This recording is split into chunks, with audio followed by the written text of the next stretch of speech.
First, we're going to put our stove on a medium to high heat. Then we're going to melt 2 tablespoons of coconut oil.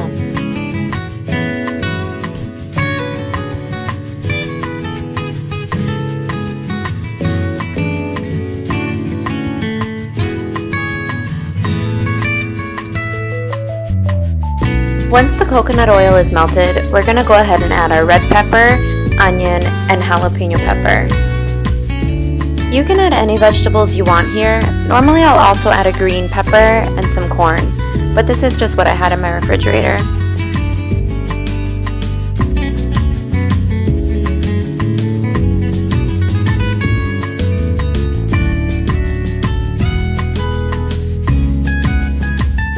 Once your vegetables are in the pan, mix them all together and throw in a dash of salt. Cook these vegetables for about 15 minutes.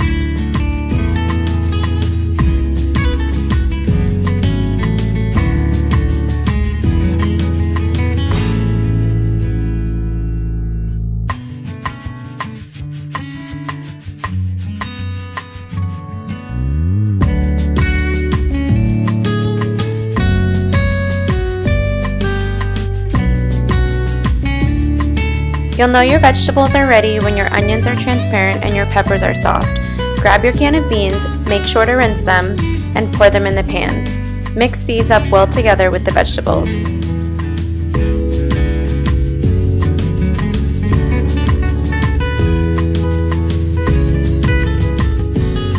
You'll notice once pouring your can of beans that this recipe makes a lot of food. I can easily make 3 quesadillas with this.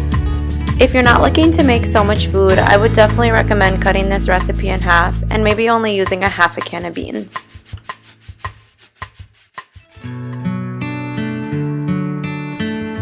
Next, we're going to put in our coriander, cumin, and oregano. You'll notice once again I don't really measure things out, but if you're looking for measurements, it's going to be about a tablespoon of each of the seasonings. I did leave these clips in real time so you could see exactly how much seasoning I'm pouring in.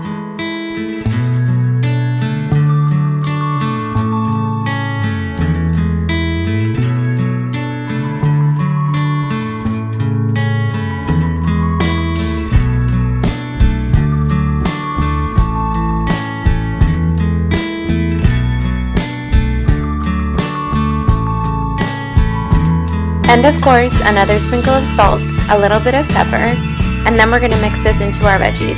We're going to let this cook for about 5 minutes.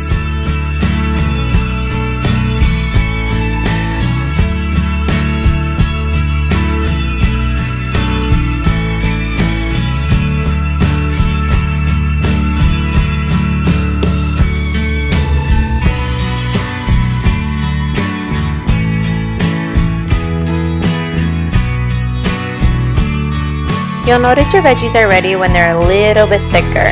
So now it's time to add our leafy greens. Normally I'll add spinach, kale, and Swiss chard, but this baby kale is all I had in my fridge. We're gonna add, I'd say, about 3 cups of leafy greens.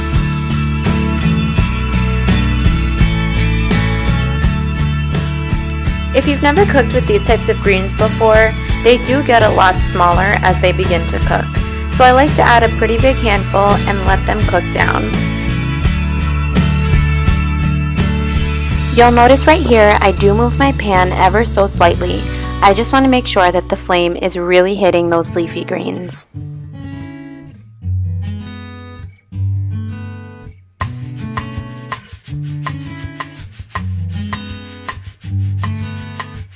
I noticed my greens started to get a little bit dry, so I made a little hole on the side to add some more coconut oil.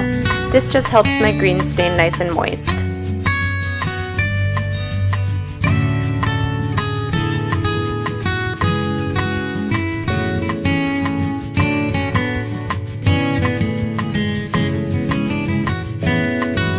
After I mix in that coconut oil, I grab another pretty big handful of leafy greens and let those cook down.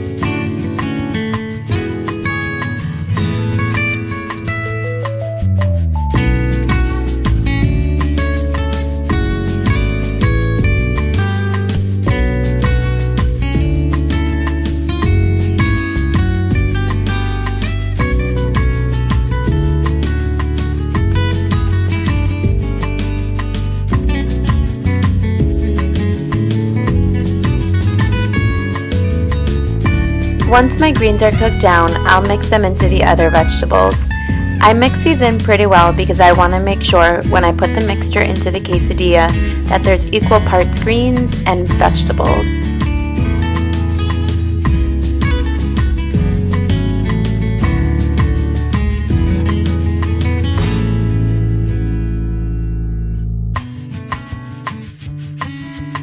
Once everything is well incorporated, I'm going to put all of the quesadilla mixings into a different bowl.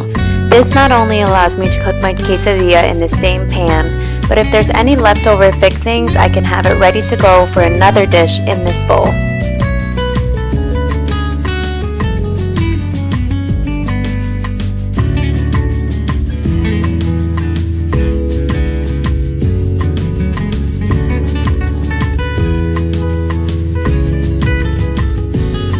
So now we're just going to spray a little bit of coconut oil on the pan to warm up our quesadillas.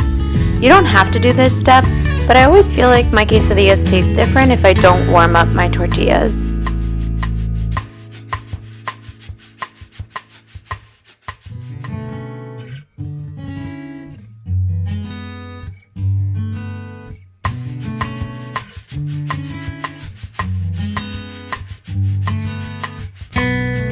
When you put on your second tortilla, you're also going to throw a little bit of this Daiya cheese blend onto the tortilla.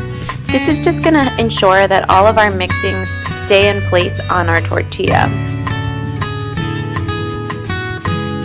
I like to have my cheese really melted, so I found when using the Daiya shreds, if I use a lid on top of my pan, it melts these Daiya shreds so much better.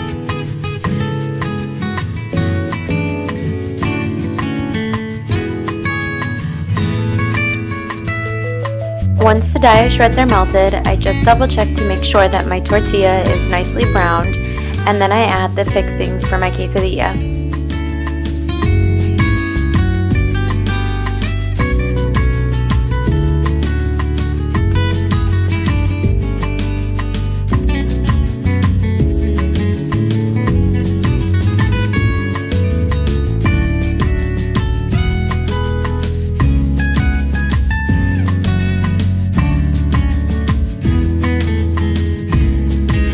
Normally, after adding this layer of vegetables, I would add a layer of guacamole. However, because I'm eating this quesadilla tomorrow, I didn't want the guacamole to get brown overnight. So after I add these veggies, I'm going to add another layer of cheese so that my top tortilla can have something to stick to.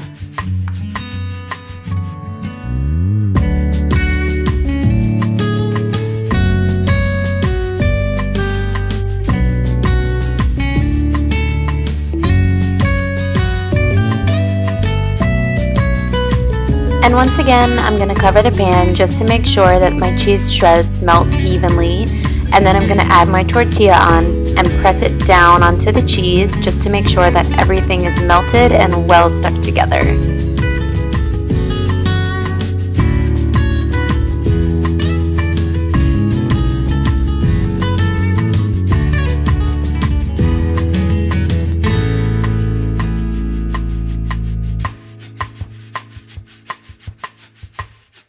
After covering the pan, I did let it sit for about another 2 minutes.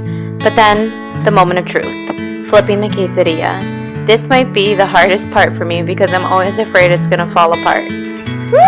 I did it!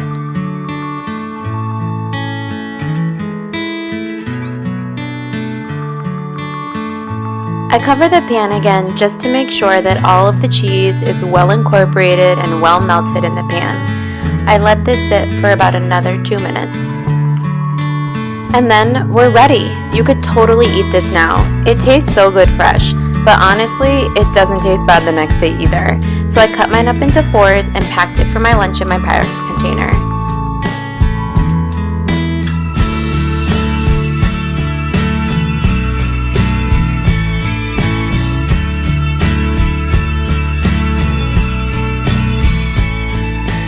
And you can't forget the guacamole. This is definitely my go-to brand if I'm not making the chipotle recipe from scratch.